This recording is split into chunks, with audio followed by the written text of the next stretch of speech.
नमस्कार दोस्तों, मेरा नाम है राहुल और आप देख रहे हैं माई सब्जेक्ट क्लास। तो हिंदी माध्यम बच्चों अगर 11वीं क्लास में है तो बहुविकल्पी प्रश्न लेके मैं आ चुका हूं, बहुत महत्वपूर्ण। तो आज अध्याय 3 चुनाव और प्रतिनिधित्व करेंगे। इससे पहले संविधान क्यों और कैसे अध्याय 1 हम कर चुके हैं प्यारे बच्चों। और भी महत्वपूर्ण प्रश्न जो एमसीक्यू के होंगे मैं लेके आऊंगा हिंदी माध्यम के लिए। तो प्यारे बच्चों और प्यारे दोस्तों, इस बात को ध्यान रखें, अगर माई सीबीएसई क्लास से अगर आप पढ़ रहे हैं तो आपको कार्टून भी दिया गया है, कार्टून की भी तैयारी कर सकते हैं। प्रोजेक्ट मैंने बनाया है उस पर भी जाके देख सकते हैं। वीडियो अच्छी लगे तो समझ रहे हो ना आप। तो आज इंपॉर्टेंट क्वेश्चन लेके स्टार्ट करेंगे। कक्षा 11 अध्याय 3 चुनाव और प्रतिनिधित्व। इनमें कौन कौन से इंपॉर्टेंट क्वेश्चन है, चलिए पढ़ लेते हैं एक बार। तो सबसे पहले आया है, भारतीय संविधान के किस भाग में चुनाव आयोग की व्यवस्था की गई है। तो इसका आंसर है 15वीं प्यारे बच्चों। ठीक है, इसका आंसर है 15वीं पे आ जाते हैं। क्वेश्चन नंबर 2 है आपका, मतदाताओं के लिए तस्वीर सहित पहचान पत्र को किस वर्ष से अनिवार्य कर दिया गया है। पहचान पत्र होगा और उसमें मतदाता की तस्वीर भी होगी। तो 1993 इसका आंसर। अगर इसका आंसर पे देखें तो 1993। तो चलिए प्रश्न नंबर 3 पर आते हैं। जो प्रश्न नंबर 3 है, प्रथम चुनाव आयुक्त कौन थे। तो हाँ प्यारे बच्चों, यहाँ पे आपको अब काम करना है। ठीक है, तो ये जो क्वेश्चन है आप कमेंट बॉक्स में कमेंट करके बताइए। इससे पहले जो मैंने वीडियो बताई थी उस प्यारे बच्चों आप लोगों ने बहुत सही कमेंट किया था उस पर।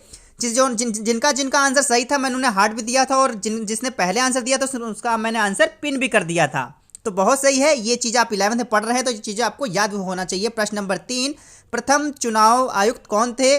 मैं इसमें 2 ऑप्शन काट देता हूँ, ओम प्रकाश को काट देता हूँ मैं।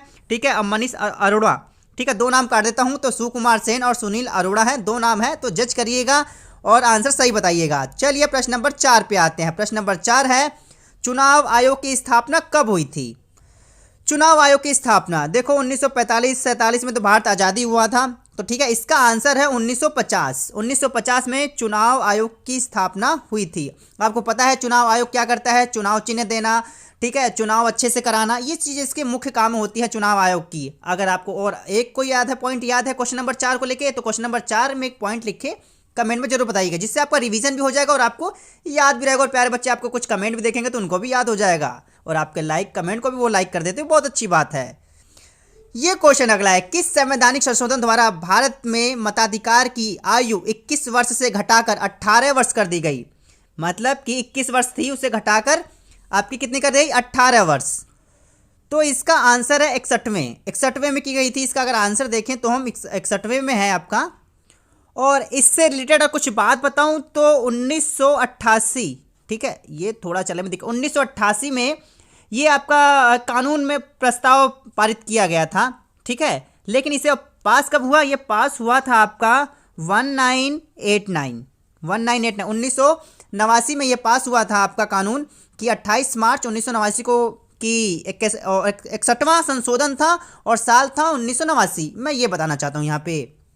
तो उम्मीद है कुछ नया भी जानकारी आपको मिल रही होगी। तो चलते हैं अगले क्वेश्चन पे चलते हैं। अगला क्वेश्चन है हमारे पास प्रश्न नंबर 6, भारत में किन के चुनाव में अनुपातिक प्रतिनिधित्व चुनाव प्रणाली अपनाई जाती है।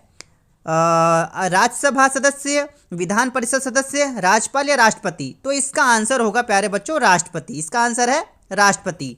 और आपको यह भी पता होगा, राष्ट्रपति के बारे में बताऊं तो हमारे तीनों सेनाओं का जो प्रमुख होता है वो राष्ट्रपति होता है, और देश का पहला नागरिक भी हमारा राष्ट्रपति ही होता है या राष्ट्रपति जी होते हैं। तो अभी 2023 चल रहा है, 2023 में हमारे राष्ट्रपति कौन है, ये अगर आपको पता है तो कमेंट करके जरूर बताएं क्वेश्चन नंबर 6 को लिख के। प्रश्न नंबर 7वां चल रहा है। प्रश्न नंबर 7वें में है आपका निर्वाचन घोषणा पत्र कौन जारी करता है। कौन जारी करे, सभी प्रत्याशी, अच्छा, राजनीतिक दल या चुनाव आयुक्त तो बिल्कुल नहीं करेगा। कर्मचारी या नेता तो नहीं करेंगे। यहाँ पे 2 ऑप्शन बचते हैं आपके, सभी प्रत्याशी नहीं, राजनीतिक दल करते हैं मेरे भाई। प्रत्याशी कोई मतलब बीजेपी से कोई खड़ा हुआ है मतलब बीजेपी कोई अलग 4 मंत्री हैं, 4 मंत्री अलग अलग घोषणा पत्र जारी नहीं करते, वो बीजेपी जो राजनीतिक दल होती है वो घोषणा पत्र तैयार करती है आपका। तो इसका आंसर होगा दूसरा, राजनीतिक दल। ठीक है, तो चलिए क्वेश्चन नंबर 8 पे चलते हैं। ये आपके लिए थोड़ा सा नया हो। क्वेश्चन नंबर 8, संविधान के किस धारा के अंतर्गत निर्वाचन आयोग का गठन किया जाता है। 214, 324, 52, 247, तो इसका आंसर होगा 324, इसका आंसर होगा 324। ठीक है। निर्वाचन आयोग की स्थापना कब की गई थी? Question number 8। अगर इसका आप जवाब देना चाहते हैं कमेंट में तो दे सकते हैं। क्वेश्चन नंबर 9, राजनीतिक दलों को कौन मान्यता देता है? राजनीतिक दलों को कौन मान्यता देगा? ठीक है, राष्ट्रपति, मुख्य न्यायाधीश, सर्वोच्च न्यायालय, इनका कोई काम ही नहीं है चुनाव को लेके। ठीक है, तो मेन काम है निर्वाचन आयोग। निर्वाचन आयोग ही राजनीतिक दलों को मान्यता देती है कि भैया तुम्हें हम मान्यता देते हैं, आप चुनाव अच्छे से लड़ सकते हो, कोई दिक्कत की बात नहीं है। ठीक है, तो इसका आंसर हो जाएगा निर्वाचन आयोग। प्रश्न नंबर 10 पे आते हैं हम। महिलाओं को सबसे पहले मताधिकार किस देश में दिया, किस देश ने दिया? तो सीधी सी बात है, ब्रिटेन आपको लग रहा है? अरे भैया ब्रिटेन बहुत पहले है, सबसे पहले आया था न्यूजीलैंड। इसका आंसर होगा न्यूजीलैंड। देखें तो इसका आंसर है न्यूजीलैंड। चलिए क्वेश्चन नंबर 11 पे आते हैं।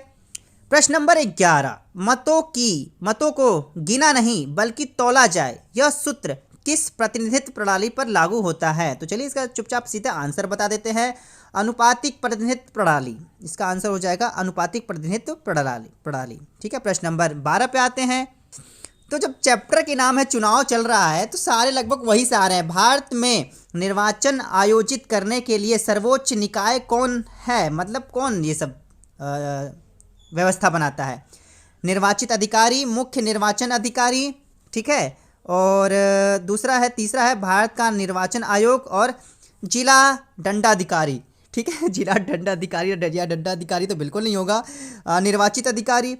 ठीक है, ये थोड़ा बहुत आपको लग सकता है, लेकिन इसका आंसर होगा तीसरा वाला ऑप्शन। भारत में निर्वाचन आयोग ही डिसाइड करता है ये सारी चीज़ें। ठीक है, इसका आंसर हो जाएगा आपको भारत का निर्वाचन आयोग। ठीक है, प्रश्न नंबर आते हैं 13 पे। पंचायतों तथा नगर पालिकाओं में महिलाओं के लिए 1/3 स्थानों के आरक्षण की व्यवस्था किसके द्वारा की गई है? तो इसका आंसर जनता के आग्रह पर, न्यायालय के आदेश पर, 1993 संविधान संशोधन पर, राजनीतिक दलों की सहमति पर। तो इसका आंसर होगा 1993 के राजनीतिक संशोधन पर। इसका आंसर ये है 1993 के राजनीतिक संशोधन पर। तो प्रश्न नंबर आते हैं 14, लोकसभा या विधानसभा चुनाव लड़ने के लिए न्यूनतम आयु क्या होनी चाहिए? ये चीज़ें याद करना, ये कहीं ना कहीं इंपॉर्टेंट है प्यारे बच्चों। सबको लगता है इसमें तो 18 साल तो दिया ही नहीं, ऑप्शन भी नहीं दिया गया 18 साल तो। ठीक है, उनको लगता है 18 साल हम वोट दे सकते हैं तो चुनाव भी लड़ सकते हैं, ऐसा नहीं है। ठीक है, लोकसभा या विधानसभा चुनाव लड़ने की न्यूनतम आयु आपकी होनी चाहिए 25 वर्ष। कितनी होनी चाहिए? 25 वर्ष होनी चाहिए, ना कि 21, 19, 30 कुछ भी नहीं है, सीधे 25 वर्ष होनी चाहिए। तो इसका आंसर देखें तो 25 वर्ष इसका आंसर है। तो चलिए प्रश्न नंबर 15 पे आते हैं। कोई फैसला लेने के लिए सभी नागरिक प्रत्यक्ष रूप से भाग नहीं ले सकते, इसलिए प्रत्येक प्रतिनिधित्व को चुनने के लिए डैश की आवश्यकता पड़ती है। तो डैश अगर मैं ऑप्शन ना देखूं तो मैं यहाँ पे कहूँगा अपने प्रतिनिधित्व, लेकिन प्रतिनिधि तो यहाँ पे दे ही दिया गया है, तो प्रतिनिधि कैसे चुनेंगे? फिर चुनाव के द्वारा चुनेंगे हम। सीमांकन, चुनाव, आचार संहिता कोई मतलब ही नहीं बनता। इसका आंसर हो जाएगा आपका सीधा चुनाव, इसका आंसर, और इसका आंसर चुनाव ही है। प्रश्न नंबर 16 पे आते हैं।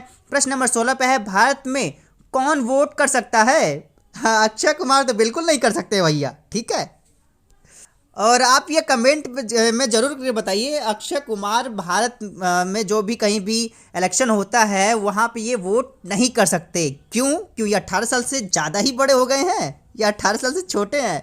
तो इसमें जो ऑप्शन है ऑप्शन अनुसार मैं बताऊंगा, 18 साल से ऊपर, 20 साल से ऊपर, 21 साल से ऊपर, इसमें से कोई नहीं। तो ठीक है, वोट कौन कर सकता है? 18 साल से ऊपर, इसमें से कोई नहीं थी तो पागल बना रहा है। ठीक है, तो इसका आंसर आ जाए 18 साल के ऊपर है तो आप देश संभाल सकते हैं, लेकिन शादी आपकी 21 साल पर ही होगी। ठीक है, जीवन संभालने के लिए आपको 21 साल का होना जरूरी है, लेकिन देश के नेता आप 18 साल पर ही चुन सकते हैं। प्रश्न नंबर 17, मुख्य चुनाव आयुक्त की नियुक्ति कौन करता है? ये बहुत सही बात है, प्रधानमंत्री, राष्ट्रपति, उपराष्ट्रपति। यहाँ पे तो एक ऑप्शन जो बच्चे मोस्टली जो डाउट रहता है बच्चों का, वो डाउट रहता है राष्ट्रपति या मुख्य न्यायाधीश, यहीं पे डाउट रहता है, और दोनों में से आंसर नहीं होती। इसका आंसर होगा आपका प्रधानमंत्री। मुख्य चुनाव आयुक्त की नियुक्ति कौन करता है? तो इसकी नियुक्ति प्रधानमंत्री करता है। चलिए इसका आंसर एक बार देखें, तो इसका आंसर है प्रधानमंत्री करता है।